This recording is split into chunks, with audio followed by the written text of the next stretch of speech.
Good afternoon. Mr. Secretary, please call the roll. Allen, Anderson, Bates, Bell, Berryhill, Block, Cannella, De Leon, Fuller, Gaines, Galgiani, Glazer, Hall, Hancock, Hernandez, Hertzberg, Hill, Hueso, Huff, Jackson, Latta, Leno, Leyva, Liu, McGuire, Mendoza, Mitchell, Monning, Morlock, Morrell, Wynn, Nilsson, Pan, Pavley, Roth, Runner, Stone, Vidak, Wykowski, Wolk. The Secretary notices the absence of a quorum. Will ask that all senators report to the floor immediately so we can begin today's session. Sergeants, please begin to call members' offices. Thank you.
Mr. Secretary, please call the roll.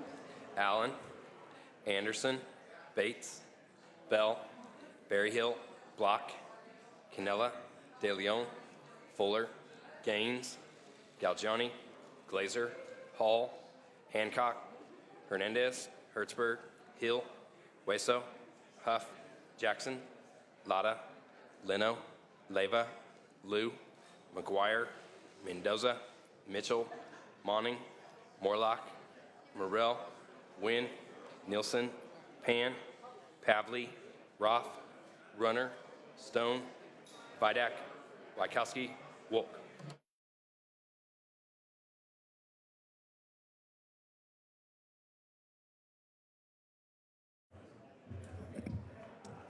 Once again, colleagues, good afternoon. A quorum is present.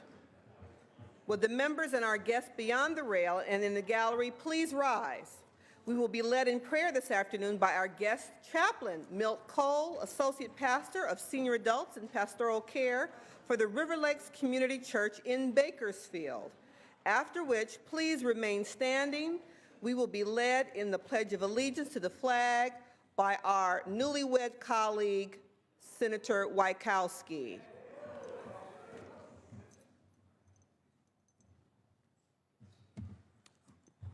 Let's pray. Lord, of the senators who are gathered here today have been given the overwhelming responsibility of looking out for the well-being and indeed the future of those who reside in this great state. I pray that you would grant them wisdom and courage to make the difficult decisions that face them. I pray your blessing and guidance on this session today, and pray that unity and harmony will prevail. Amen. To the flag of the United States of America and to the republic for which it stands, one nation, under God, indivisible, with liberty and justice for all.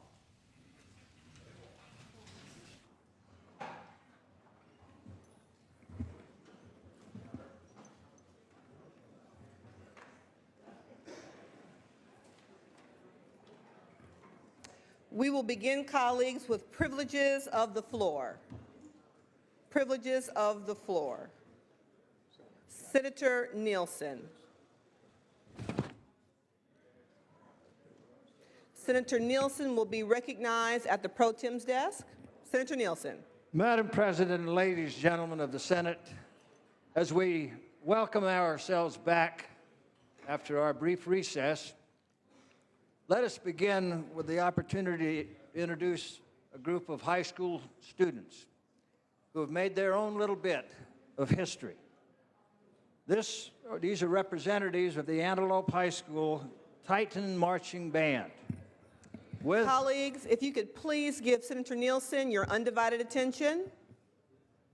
We have with us here the Antelope High School Titan Marching Band, representatives of this larger band, of course. It's a relatively new school, and to have had such an honor so new in their program, it's pretty significant. Only since 2011 have they had their own program. They had a joint program with another high school prior to that as they were building. They had been invited this July 4th to Washington, D.C. to celebrate the American National Day of Independence and march and play going up Constitution Avenue, following the footsteps of the inauguration of many presidents of the United States.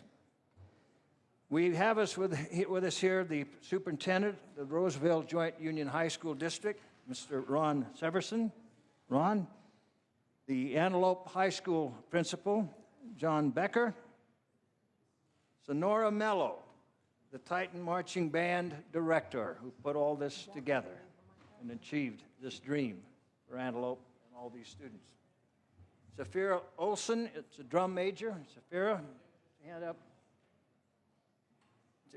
Jezbom Sanchez, drum major. Caitlin Addison, drum major. And Sonora, I can't believe what you must have felt like when you were noticed that you had this opportunity to march in that parade and to celebrate our nation's birth amidst the flags and the pomp and the ceremony and all of those songs that so much make our nation. You now, at Antelope High School, have your little bit of that history, and I'm sure there's much more history for you. We welcome you to the State Senate, and we congratulate you for that great honor you've been accorded. Congratulations.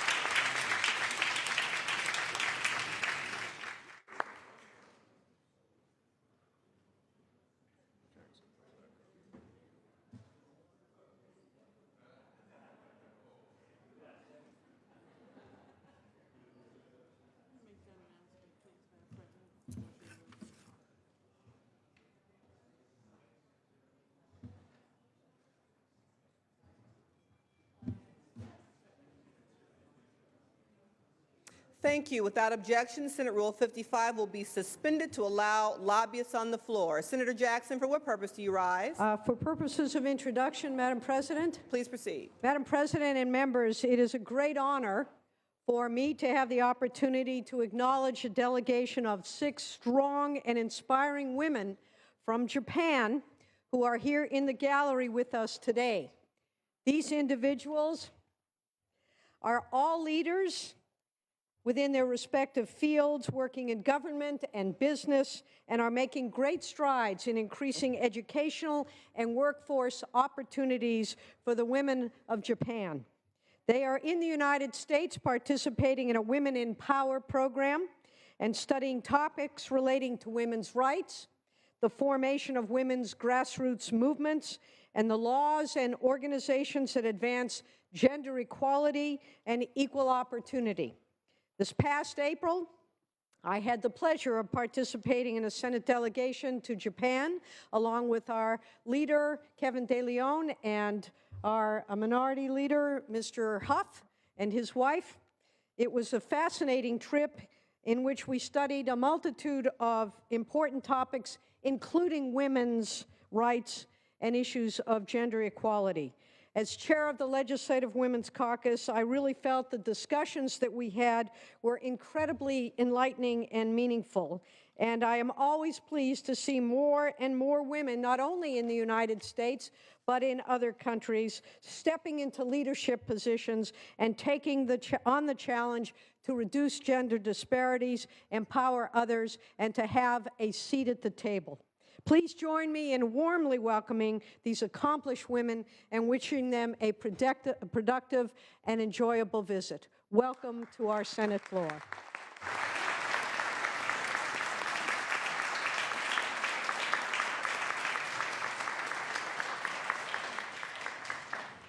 Senator Wieckowski, for purpose you rise. For purposes of introductions, Please proceed. Madam President, in the gallery to my left, I have my 2015 summer interns that have helped run my district office and provide services to the people of the 10th Senate District. I'd like to welcome to the Senate.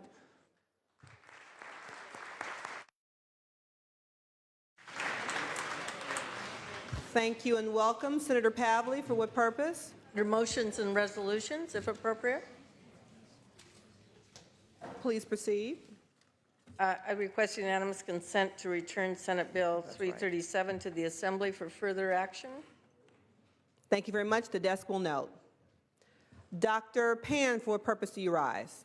Thank you, Madam President and members. Today I would like to recognize and honor 4 children of current or former Senate staff who've been named as winners of the 2015 college scholarships awarded by the California State Staff Alumni Association.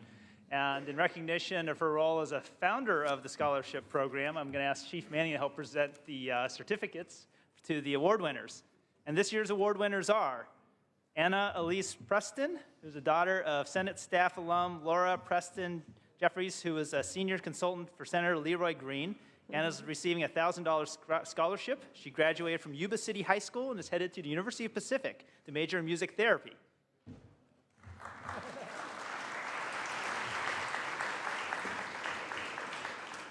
Madison Elisa Gonzalez, who's the daughter of Deborah Gonzalez, Chief of Staff of the Senate Republican Caucus. Madison is receiving a $500 scholarship. She graduated from St. Francis High School and will be a sophomore at the University of Portland, majoring in business administration and minoring in Spanish.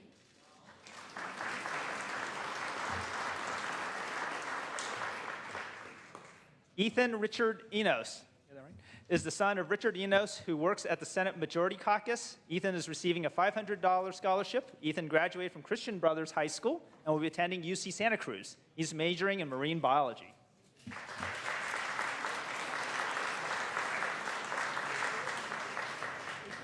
Finally, Catherine Jo Link Oberstar is the daughter of Ted Link Oberstar, who works at the Senate Office of Research. Catherine's receiving a $500 scholarship. Catherine graduated from Mira Loma High School and will be attending UC San Diego as a humanities and social science major.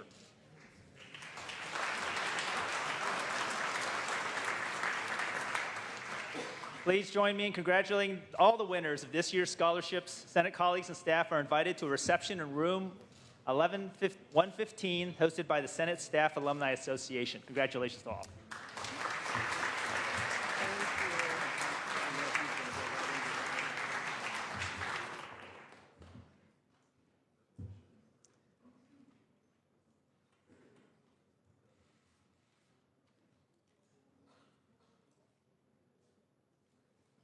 Congratulations to all the recipients. Privileges of the floor.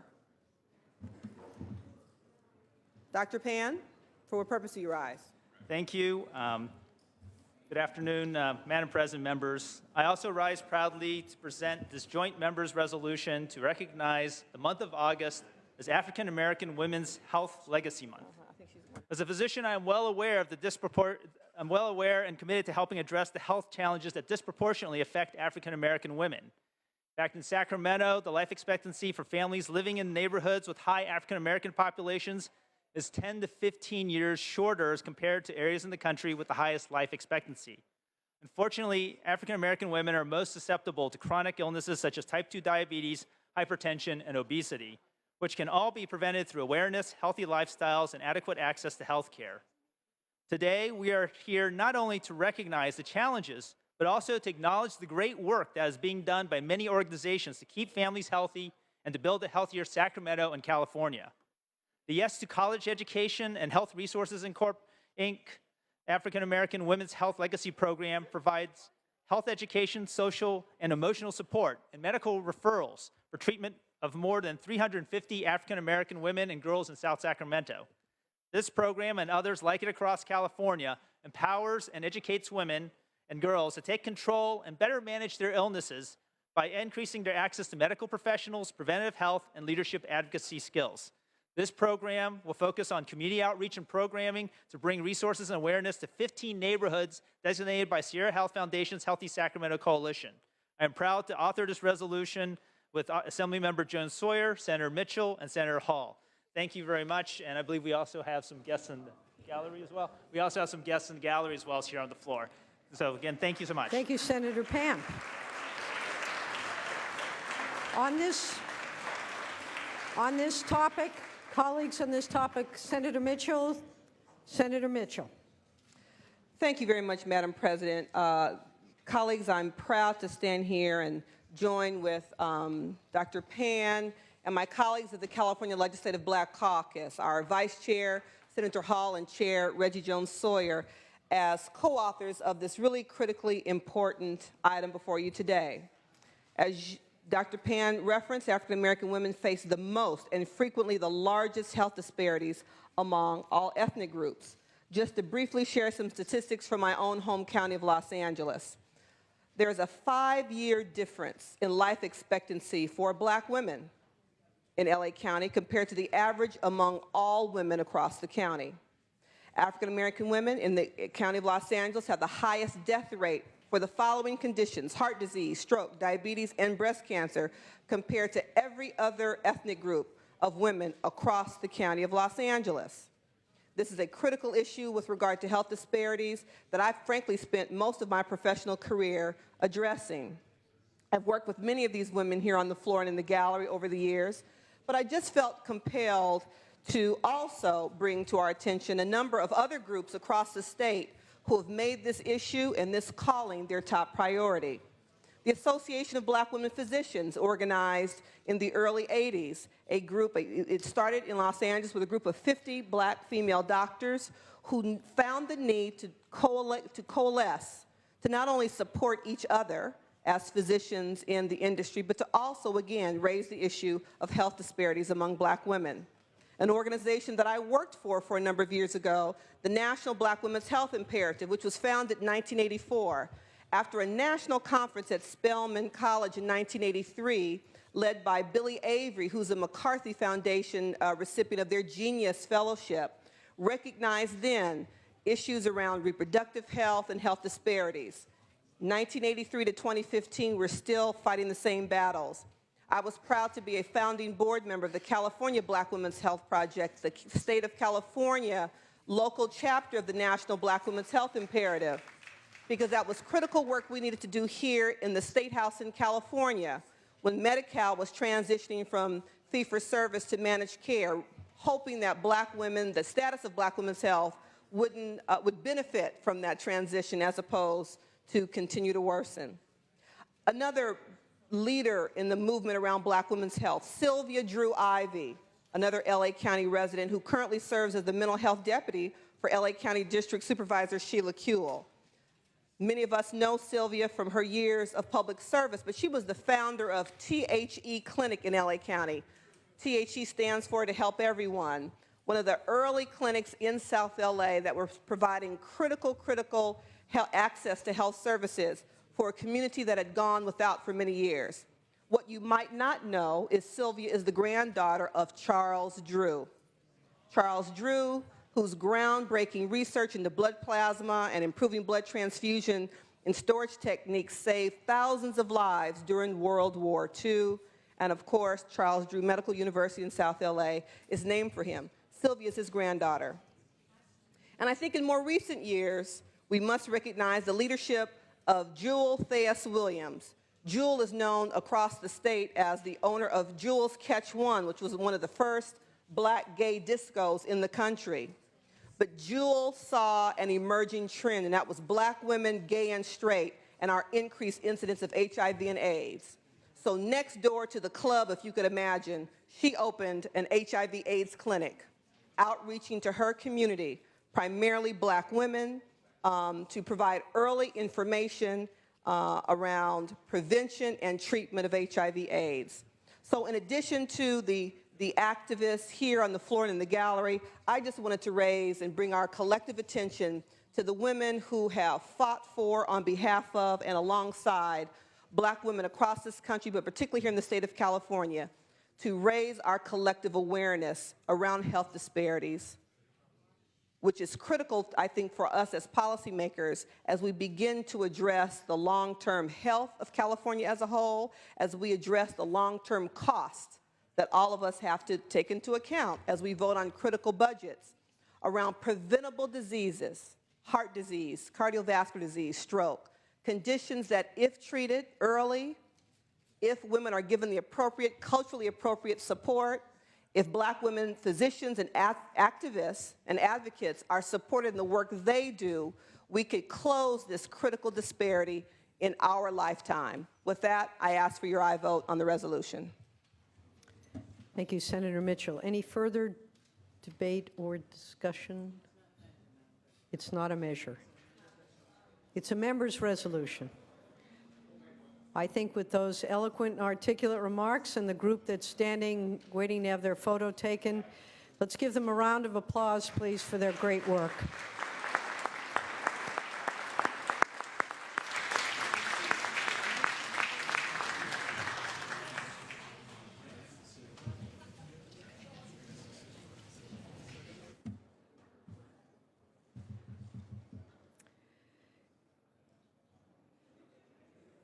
Anything else under privileges of the floor? Are there any other privileges of the floor? Senator Hill.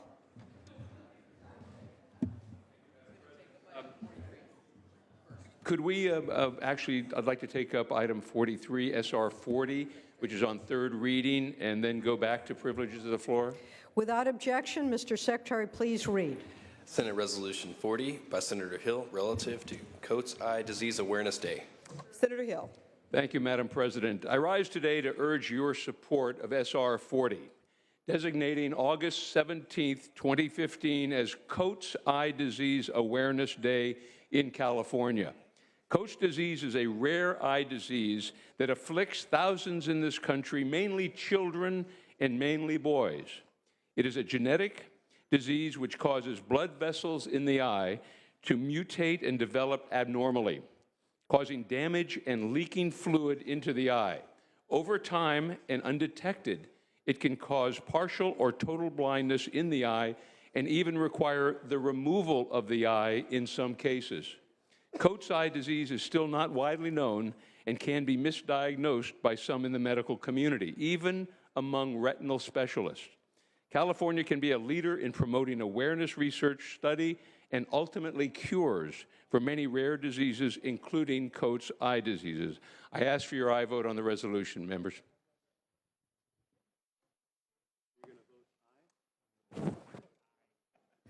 1 second, please. Thank you, Senator Hill. Is there any discussion or debate?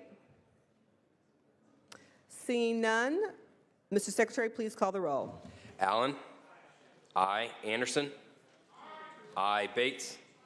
Aye. Bell. I, Berryhill. I, Block. I, Canella. I, De Leon. I, Fuller. I, Gaines. Galgiani. I, Glazer. I, Hall. I, Hancock. I, Hernandez. I, Hertzberg. I, Hill. I, Wisso. I, Huff. I, Jackson. I, Lada. I, Leno. I, Leva. I, Liu. I, McGuire. I, Mendoza. I, Mitchell. I, Monning. I, Morlock. I, Morrell. I, Wynn. I, Nilsson. I, Pan. I, Pavley. I, Roth. I, Runner. Stone. I, Vidak. I, Wykowski. I, Wolk. Wolk, aye.